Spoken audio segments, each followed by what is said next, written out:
ఎవరితో చెప్తున్నారు? దావీదు తన యొక్క ప్రాణముతో చెప్తా ఉన్నాడు. ఏమని చెప్తున్నాడు? తన ప్రాణముతో, నా ప్రాణమా యెహోవాను సన్నుతించుము. సన్నుతించటం అంటే ఏంటిది? సన్నుతించటం అంటే కృతజ్ఞత కలిగి ఉండటం, కృతజ్ఞతాస్తుతులు చెల్లించటం.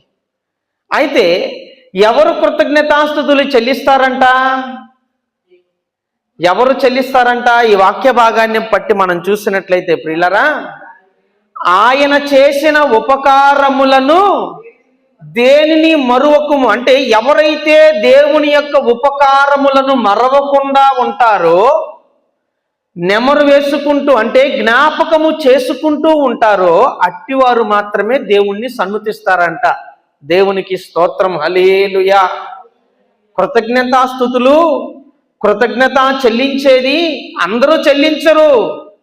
ఎవరు చెల్లిస్తారు కృతజ్ఞతాస్తుతులు? ఎవరంట? నిజమైన కృతజ్ఞతాస్తుతి చెల్లించటం అంటే దేవుడు వాక్యం చెప్తుంది, ఆయన చేసిన ఉపకారములలో దేనిని మరువకుము. మరవకుండా ఉండువాడు మాత్రమే కృతజ్ఞత చెల్లిస్తాడంట. దేవునికి స్తోత్రం, హల్లెలూయా. ఏదో